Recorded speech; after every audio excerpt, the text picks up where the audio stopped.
A kú dédé àkókò yìí ní gbogbo tí a bá ti láǹfààní láti máa gbọ́ wa ní ìkànnì Ajíara Màlífà TV.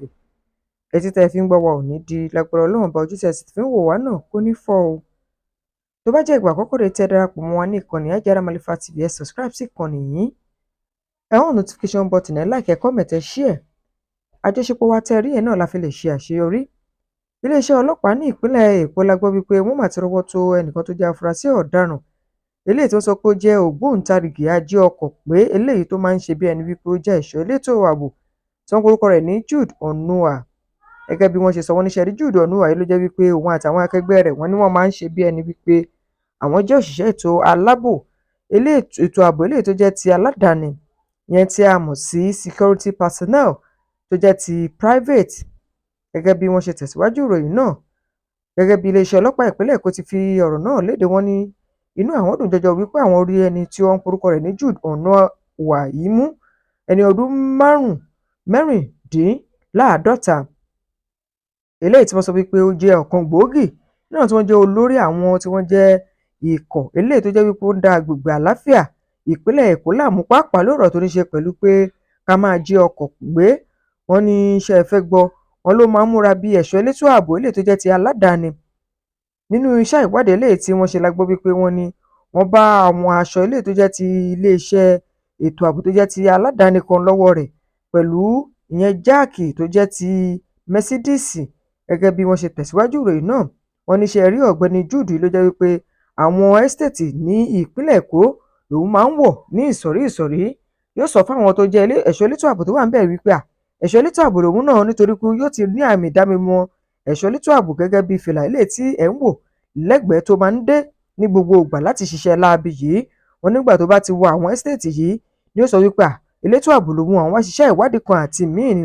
Wọ́n ní kété tó bá rí àǹfààní láti wọ ìyẹn ẹ́stéètì náà ló jẹ́ wípé àwọn ọkọ̀ bọ̀gìnìbọ̀gìnì làwọn máa ń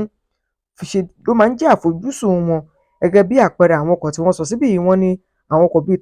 Toyota Hilux, Toyota Highlander, Lexus 650, Mercedes Benz àti ọ̀pọ̀lọpọ̀ àwọn ọkọ̀, wọ́n ní SUV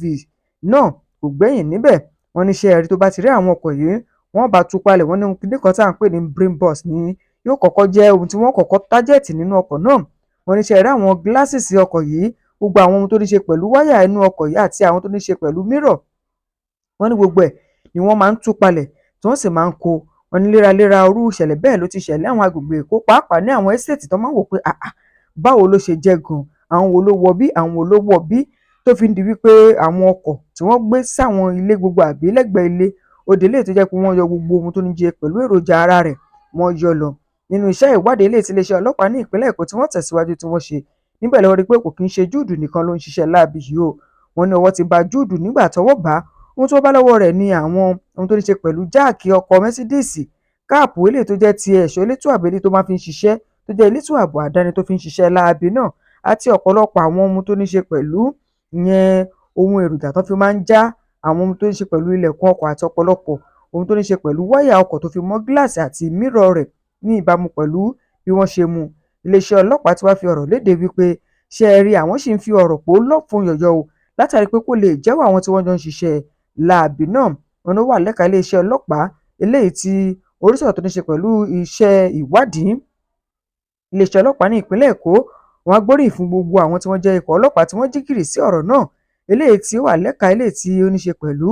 ìyẹn ọ̀rọ̀ tó ní ṣe pẹ̀lú ìtanilólobó. Wọn dúró síbẹ̀, iléeṣẹ́ ọlọ́pàá tẹ̀síwájú, níbẹ̀ náà tí wọ́n rọ gbogbo aráàlú, pàápàá àwọn tó bá jẹ́ pé wọ́n gbé ní ẹ́stéètì, pé ẹ wà lójúfò, ẹ máa fura àwọn tẹ́ ẹ bá fi ṣe ẹ̀ṣọ́ elétò ààbò lẹ́nu ọ̀nà, ẹ jẹ́ kó ní dájú pé wọ́n ń ṣiṣẹ́ wọn bó ṣe tó àti bó ṣe yẹ. Ẹnikẹ́ni yòówù tó bá fẹ́ wọnú ẹ́stéètì kí wọ́n béèrè lọ́wọ́ rẹ̀ ọ̀rọ̀ tó tọ́ àti tó yẹ, kí wọ́n pò lọ́fun yọ̀yọ̀, bí bẹ́ẹ̀ kọ́ kó wọ́n bá padà dorí àwọn tí Jude tó máa ń ṣe lọ́ṣẹ. Gẹ́gẹ́ bí ẹni tó jẹ́ ọ̀gá ọlọ́pàá ní ìpínlẹ̀ Èkó bó ṣe fi ọ̀rọ̀ náà léde látẹnu CP Ọlọ́rundáre Jimoh, eléyìí tí alukoro iléeṣẹ́ ọlọ́pàá ní ìpínlẹ̀ náà tó fi léde láti ẹnu ẹni tó jẹ́ igbákejì alukoro iléeṣẹ́ ọlọ́pàá ní ìpínlẹ̀ Ògùn ní ìpínlẹ̀ Èkó, ìyẹn Babáṣèyí Olúṣèyí. Ní ìbámu pẹ̀lú ọ̀rọ̀ yìí, ẹ gbọ́ wípé wọ́n ní iléeṣẹ́ ọlọ́pàá ní ìpínlẹ̀ Èkó ó ti wá sọ̀rọ̀ wípé gbogbo ẹ̀yin olùgbé ìpínlẹ̀ Èkó tẹ́ ẹ bá rí wípé ẹ kẹ́fín ohun tó ní ṣe pẹ̀lú ìwà ọ̀daràn, wọ́n sàmúlò ìbánisọ̀rọ̀ sí iléeṣẹ́ ọlọ́pàá ní ẹ lè pè ní pàjáwìrì ní 0806 329 926 4 tàbí 0904 387 2208. ẹ sì lè pe 0808 733 2678 fún ìtanilólobó tàbí kẹ̀ fún ìhun tó ní ṣe pẹ̀lú ìpè pàjáwìrì. Gẹ́gẹ́ bí wọ́n ṣe fìdí ìròyìn múlẹ̀ níbẹ̀ náà tí wá sọ wípé kó wá ká wà lójúfò. Ìpínlẹ̀ Èkó náà ni mo ṣì wà gẹ́gẹ́ bí ìròyìn ṣe jáde ní ọjọ́ 19 oṣù kẹsàn-án ọdún 2025 tá a wà nínú rẹ̀ yìí. Níbẹ̀ la gbọ́ pé iléeṣẹ́ ọlọ́pàá ní ìpínlẹ̀ Èkó lábẹ́ ọ̀gá yányán CP Ọlọ́rundáre Jimoh Moshood la gbọ́ wípé ó mà ti léwájú lọ sí ọjà kan eléyìí tí wọ́n sọ wípé wọ́n ní bẹ́ẹ̀ tí wọ́n sọ pé fàákájà kan já sílẹ̀ níbẹ̀ látàrí wípé ẹnìkan nínú ọjà náà sọ pé wọ́n ní wọ́n ṣe ikú pa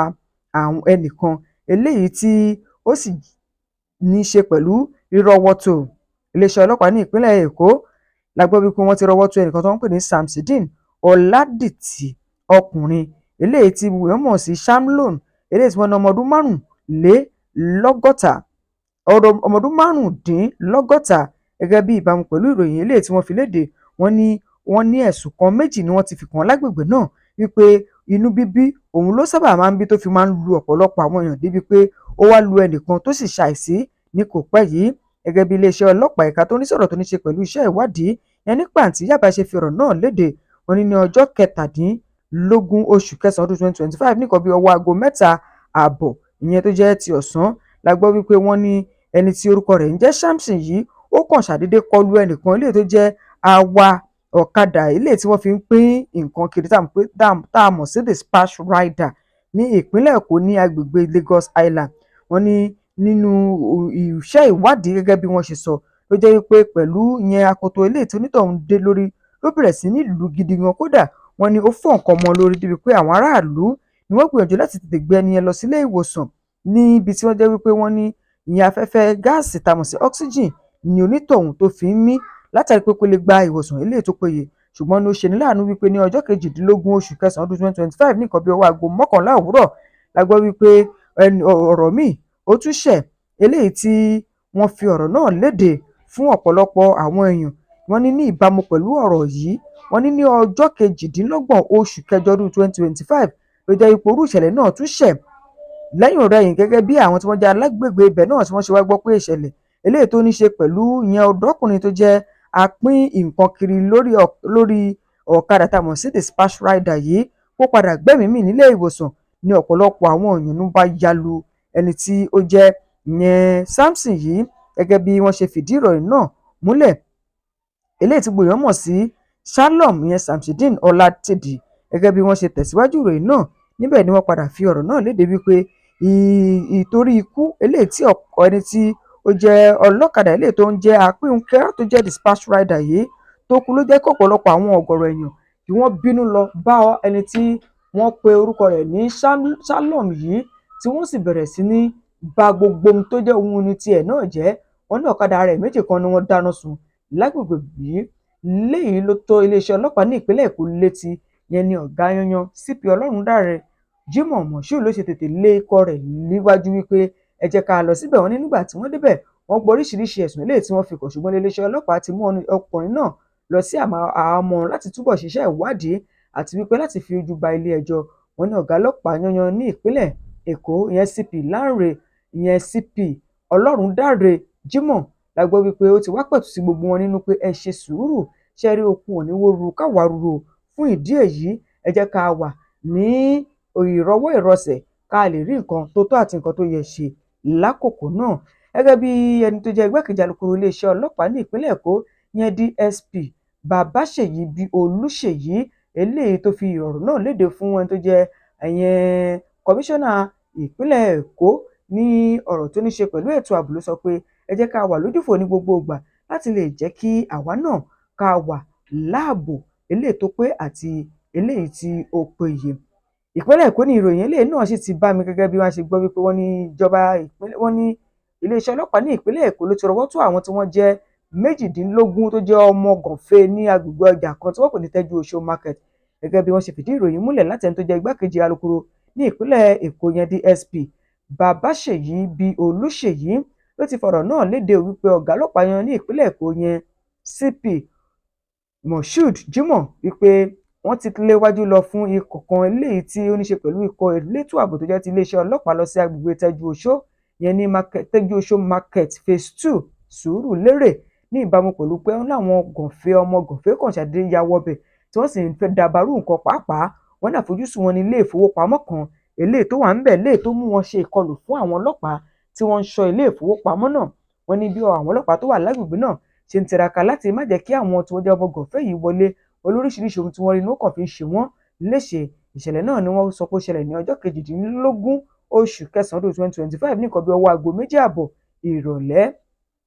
Gẹ́gẹ́ bí wọ́n ṣe pe ìpè yìí, iléeṣẹ́ ọlọ́pàá wá rí i pé ó yẹ káwọn tètè jí gìrì wọ́n ṣe tètè jí gìrì lọ sí agbègbè Tẹ́jú-Oṣó Market yẹn ní ìbámu pẹ̀lú ìfiléde táráàlú ti pè wọ́n sí. Iléeṣẹ́ ọlọ́pàá wá sọ wípé àwọn rí dájú wípé ọ̀pọ̀lọpọ̀ àwọn èèyàn eléyìí tí wọ́n fẹ́ ya wọ àwọn ilé ìfowópamọ́ tó wà ńbẹ̀ ló jẹ́ wípé wọn ò gbà láyè o. Ìdí rèé tí gbogbo àwọn tó jẹ́ ọmọ gànfẹ́ ibẹ̀ ṣe sáré ń pariwo sókè pé sẹ́ẹ̀ wọ́n fẹ́ lu ọ̀pọ̀lọpọ̀ ọlọ́pàá ṣùgbọ́n nígbà tí ẹni tó jẹ́ ọ̀gá ọlọ́pàá yanyan fún ìpínlẹ̀ Èkó yẹn CP Ọlọ́rundáre Jimoh Moshood tó débẹ̀ la gbọ́ wípé ó pẹ̀tù sí ìṣẹ̀lẹ̀ náà ó sì sọ wípé kíkó wá wọn kí wọ́n máa tajà wọn lọ ṣùgbọ́n wọ́n sọ pé wọ́n rọ́wọ́ tó àwọn 18 léyìí tó jẹ́ pé afurasí ọ̀daràn ni wọ́n sì ti wà lákọlò iléeṣẹ́ ọlọ́pàá ní ìpínlẹ̀ Èkó. Àwọn tẹ̀síwájú gẹ́gẹ́ bí wọ́n ṣe fìdí ìròyìn múlẹ̀ láti ẹni tó jẹ́ ọ̀gá fún iléeṣẹ́ ọlọ́pàá ní ìpínlẹ̀ Èkó ìyẹn CP Ọlọ́rundáre Jimoh Moshood ó ti wá sọ fún gbogbo èèyàn pé ẹ máa tajà yín lọ káràkátà yín ẹ jẹ́ ó máa lọ bó ṣe tọ́ àti bó ṣe yẹ. Ó wá ní kí iléeṣẹ́ ọlọ́pàá ẹ̀ka tó ní ṣe pẹ̀lú ìfi ohùn séde yẹn ti iléeṣẹ́ alukoro iléeṣẹ́ ọlọ́pàá ní ìpínlẹ̀ Èkó kó fa àwọn ẹ̀rọ ìbánisọ̀rọ̀ kan síta láti pé kí àwọn aráàlú kó lè pè nígbà yòówù tó bá nílò ìrànlọ́wọ́ kété sì ni ìrànlọ́wọ́ yóò dé bá wọn. Lára ẹ̀rọ ìbánisọ̀rọ̀ náà ní 0706 101 9374 tàbí 0806 515 4338 wọ́n sì ní ẹ lè pe 0806 3299 264 ó sì jẹ́ 0803 9344 870. Ìròyìn eléyìí náà ìpínlẹ̀ Èkó ni ẹni tó kọ́ ni DSP ìyẹn Babáṣèyí B. Olúṣèyí tó jẹ́ igbákejì alukoro iléeṣẹ́ ọlọ́pàá fún ìpínlẹ̀ Èkó. Òyà ní kọ́mọkóbẹ́ jẹ́ mẹ́lẹ̀ náà ní ìpínlẹ̀ Èkó la gbọ́ pé ó ti ṣẹlẹ̀ o. Ọ̀gá ọlọ́pàá ní ìpínlẹ̀ Èkó ti pa á láṣẹ pé kí wọ́n tètè lọ wádìí àwọn ọmọ tí wọ́n jẹ́ akẹ́kọ̀ọ́ kan ní agbègbè kan tí wọ́n pè ní Excel College Èjìgbò Lagos. Gẹ́gẹ́ bí iléeṣẹ́ ọlọ́pàá ìpínlẹ̀ Èkó lábẹ́ ọ̀gá yan CP Ọlọ́rundáre Jimoh Moshood ó ṣe fi ọ̀rọ̀ náà léde fún ẹ̀ka tó ní sí ọ̀rọ̀ tó ní ṣe pẹ̀lú iṣẹ́ ọ̀tẹlẹ̀múyẹ́ iṣẹ́ ìwádìí tàmọ̀ sí State Criminal Investigation Department State CID ní ìpínlẹ̀ Èkó ní pàǹtí wípé ṣe rí fọ́nrán kan tó ń jà ròhìnròhìn lórí ẹ̀rọ ayélujára eléyìí tí a ti rí àwọn ọmọ kan tí wọ́n pe àwọn ọmọ tí wọ́n jẹ́ ilégbèé yẹn hostel Excel College Èjìgbò Lagos tí wọ́n ti ń fọ oríṣiríṣi àwọn ohun oògùn olóró wọ́n sì ń jó kódà gbogbo ara ń ṣe yọ̀bọ̀yọ̀bọ̀ gẹ́gẹ́ bẹ́ẹ̀ ti ṣe ń wò ó lójú ẹ̀rọ yìí. Níbẹ̀ ni iṣẹ́ ìwádìí tẹ̀síwájú ṣùgbọ́n ṣe láàánú wípé ní oṣù kẹrin ni ìṣẹ̀lẹ̀ náà ti ṣẹ̀ kó tó pé fọ́nrán náà ṣàdédé jáde nínú oṣù tá a wà yìí. Wọ́n ní pẹ̀lú iṣẹ́ ìwádìí eléyìí tí wọ́n ṣe pẹ̀lú ẹni tó jẹ́ ìyẹn olórí ilé ẹ̀kọ́ Excel yìí ìyẹn lórí ilé ẹ̀kọ́ Excel yìí ló ti fi léde wípé lóòtítọ́ àti lódodo àwọn dá àwọn ọmọ yìí mọ̀ pé ọmọ ilé ẹ̀kọ́ àwọn ni ṣùgbọ́n ọ̀pọ̀ ọmọ ló jẹ́ wípé wọ́n tiẹ̀ ti jáde kúrò nílé ẹ̀kọ́ girama. Iléeṣẹ́ ọlọ́pàá ní ìpínlẹ̀ náà ìyẹn iléeṣẹ́ ọlọ́pàá ní ìpínlẹ̀ Èkó wá sọ wípé wọ́n ṣe ní ìkọ̀wọ́kọ̀wọ́ pẹ̀lú àwọn káwọn lè tètè mọ ibi tọ́rọ̀ náà ti wá tó yà sí àti wípé àwọn gbogbo ló bí àwọn ọmọ yìí. Wọ́n ní ìbámu pẹ̀lú iṣẹ́ ìwádìí wọ́n sì ti rí díẹ̀ lára àwọn òbí ọmọ wọ́n sì ti fọwọ́sowọ́pọ̀ pẹ̀lú wọn láti lè jẹ́ kí agbègbè wa kó lọ bó ṣe yẹ kó lọ. Àwọn àtẹ̀síwájú pé tá a bá tètè pẹ̀ka ìrókò kó má délé tí ó padà máa gbẹbọ lọ́wọ́ ẹni torí irúfẹ́ ìgbésẹ̀ yìí fún àwọn ọmọ tí wọ́n jẹ́ ọmọ ilé ẹ̀kọ́ girama ó jẹ́ ohun tó tini lójú jọ̀jọ̀ pàápàá òbí àti alágbàtọ́. Àwọn arọ gbogbo wa pé ká má sùn o ká máa rí pé à ń ṣàkíyèsí àwọn ọmọ yìí lóòrèkóòrè láti mọ ohun tí wọ́n ń jẹ ohun tí wọ́n mu pàápàá ọ̀rẹ́ tí wọ́n ń bá ṣeré torí ẹgbẹ́kẹ́gbẹ́ ni wọ́n sọ pé ó ń ba ìwà rere jẹ́. Àwọn àtẹ̀síwájú wípé gbogbo ìgbìyànjú láti lè jẹ́ kí wọ́n rọ́wọ́ tó àwọn ọmọ yìí náà ló sì wà ní ìbámu. Alukoro iléeṣẹ́ ọlọ́pàá ní ìpínlẹ̀ Èkó ìyẹn SP Abímbọ́lá Adébísí ló fi ọ̀rọ̀ náà léde o wípé iléeṣẹ́ ọlọ́pàá ìpínlẹ̀ Èkó wọn ò ní gbèsùgbẹ̀gbà láti rí i pé àwọn gbìyànjú láti jẹ́ kí ohun tó ní ṣe pẹ̀lú iṣẹ́ ìbàjẹ́ tàbí ìwà ìbàjẹ́ kó lọ sódò lọ romi ní ìpínlẹ̀ Èkó. Lórí ọ̀rọ̀ eléyìí tí ó ní ṣe pẹ̀lú iṣẹ́ ìwádìí tí wọ́n pe ẹnìkan ní Pastor Paul Adéfarasin eléyìí tí wọ́n sọ pé nínú fọ́nrán kan tó ń jà lórí ẹ̀rọ ayélujára pé ó ṣàdédé na ìbọn sókè ó sì yín gbòò. Iléeṣẹ́ ọlọ́pàá ní ìpínlẹ̀ Èkó ti wá fi ọ̀rọ̀ léde wípé ṣe rí ní iṣẹ́ ìwádìí yìí iléeṣẹ́ ọlọ́pàá ti bẹ̀rẹ̀ iṣẹ́ ìwádìí o, wọ́n sì ti pe pásítọ̀ Paul Adéfarasin yìí wá sí iléeṣẹ́ ọlọ́pàá ní ìpínlẹ̀ Èkó láti béèrè lọ́wọ́ ẹ̀ pé báwo lọ̀rọ̀ ṣe jẹ́, kí ló rí lọ́bẹ̀ tó fi garu ọwọ́ ìbọn láàrin ìjọ. Wọ́n ní lẹ́nu ọ̀rọ̀ tí pásítọ̀ Adéfarasin sọ ló ní rárá kì máa ń ṣe ìbọn bẹ́ẹ̀ náà, àwa kàn fi ń ṣe kinní kan ni. Ṣùgbọ́n iléeṣẹ́ ọlọ́pàá jẹ́ kó yé wa wípé kí gbogbo ará ìlú kí wọ́n wà lójúfò torí wípé àwọn ò ní mọ̀múlòmú o, àwọn sì máa rí pé ohun tó ní ṣe pẹ̀lú iṣẹ́ ìwádìí eléyìí tó láàmìlaka tí ò ní sí kọ́nukọ́wọ́ nínú làwọn ń ṣe, tí ẹnikẹ́ni sì lè gbìyànjú láti ṣe ìyẹ̀dí ọ̀rọ̀ náà wò tàbí láti béèrè lọ́wọ́ pé báwo leléyìí ṣe jẹ́, báwo leléyìí ṣe jẹ́. Wọ́n á tẹ̀síwájú wípé nínú ìfọ̀rọ̀wérọ̀ eléyìí táwọn ṣe fún Adéfarasin yìí ló jẹ́ kó yé wọn wípé kì máa ń ṣe bí ìbọn gidi náà mà ní. Fún ìdí yìí wọ́n ti wá fi léde wípé kí gbogbo wa ká rí wípé àlàáfíà ìlú ó jẹ wá lógún gidi gan. Alukoro iléeṣẹ́ ọlọ́pàá ní ìpínlẹ̀ Èkó SP Abímbọ́lá Adébísí ló fìdí ìròyìn eléyìí náà múlẹ̀. Bákan náà tá a bá gbàgbé ní ọjọ́ Ajé Monday ni wọ́n fi léde ní ìpínlẹ̀ Èkó wípé ẹni tó jẹ́ SP Abímbọ́lá Adébísí òun ni ó jẹ́ alukoro tuntun fún iléeṣẹ́ ọlọ́pàá ní ìpínlẹ̀ Èkó ní ìbámu pẹ̀lú bí ẹni tí ó jẹ́ CSP Hundeyin bó ti ṣe kúrò ní ìpínlẹ̀ Èkó gẹ́gẹ́ bí alukoro ìpínlẹ̀ Èkó lọ sí olúùlú wa ní ìlú Àbújá yẹn tí ó máa jẹ́ alukoro fún iléeṣẹ́ ọlọ́pàá lórílẹ̀‐èdè Nàìjíríà. Ní ìbámu pẹ̀lú eléyìí ni wọ́n ṣe gbé SP Adébísí Abímbọ́lá wá sí ìpínlẹ̀ Èkó láti máa jẹ́ alukoro ní ọjọ́ Ajé Monday. Gẹ́gẹ́ bí wọ́n ṣe tẹ̀síwájú, wọ́n ní ẹ lè bá alukoro iléeṣẹ́ ọlọ́pàá ní ìpínlẹ̀ Èkó sọ̀rọ̀ lórí ẹ̀rọ ìbánisọ̀rọ̀ 0905 539 0070 0905 539 0070 tàbí kẹ́ ẹ kàn sí lórí òpó email yẹn abimbola.adebisi001@gmail.com tàbí tó bá jẹ́ lórí ọ̀rọ̀ tó ní ṣe pẹ̀lú pípè ni tàbí lójú òpó X ẹ ṣáà ti tẹ Abímbọ́lá ìyẹn ní ojú òpó X. Ìròyìn yìí DSP Babáṣèyí B. Olúṣèyí Deputy Police Public Relations Officer tá a mọ̀ sí igbákejì alukoro iléeṣẹ́ ọlọ́pàá ẹ̀ka ti ìpínlẹ̀ Èkó ló ń kí Adébísí Abímbọ́lá tó jẹ́ SP fún iléeṣẹ́ ọlọ́pàá tó jẹ́ alukoro iléeṣẹ́ ọlọ́pàá ní ìpínlẹ̀ Èkó káàbọ̀. Ìròyìn tó jáde lọ́sẹ̀ yìí fún iléeṣẹ́ ọlọ́pàá ìpínlẹ̀ Èkó òun náà ni láti mú wá sétí ìgbọ́ yín yẹn. Ẹ̀yin náà lè darapọ̀ mọ́ wa ní ìgbà mìíràn láti gbọ́ ọ̀pọ̀lọpọ̀ yẹn àṣeyọrí iléeṣẹ́ ọlọ́pàá ní ìpínlẹ̀ Èkó gẹ́gẹ́ bí a ti ṣe fi ọ̀pọ̀lọpọ̀ àwọn ẹ̀rọ ìbánisọ̀rọ̀ síta láti lè pe gbogbo èèyàn olùgbé ìpínlẹ̀ Èkó tàbí ẹ̀yin tó jẹ́ arìnrìn-àjò lọ sí ìpínlẹ̀ Èkó láti bá ọ̀pọ̀lọpọ̀ tó ní ṣe pẹ̀lú ìyẹn iléeṣẹ́ ọlọ́pàá sọ̀rọ̀ náà nìyẹn. Tó bá jẹ́ ìgbà àkọ́kọ́ rẹ̀ tí ẹ darapọ̀ mọ́ wa ní ìkànnì Ajara Malifa TV, ẹ dákun ẹ subscribe sí ìkànnì yìí, ẹ hàn notification button, ẹ like, ẹ comment, ẹ share. Àjọṣepọ̀ wa la fi lè ṣe àṣeyọrí. Ẹ jẹ́ á pàdé ní comment section kí lẹ fẹ́ fi kún, kí lẹ fẹ́ yọ kúrò. Títí ìgbà mìíràn tá a tún fi nípàdé ayọ̀, ẹ bá wa share, ẹ má gbàgbé àwa la máa ṣe nǹkan ò ní ṣe wá láṣẹ Èdùmàrè. Ẹ ṣeun, ẹ kú ìgbà gbogbo.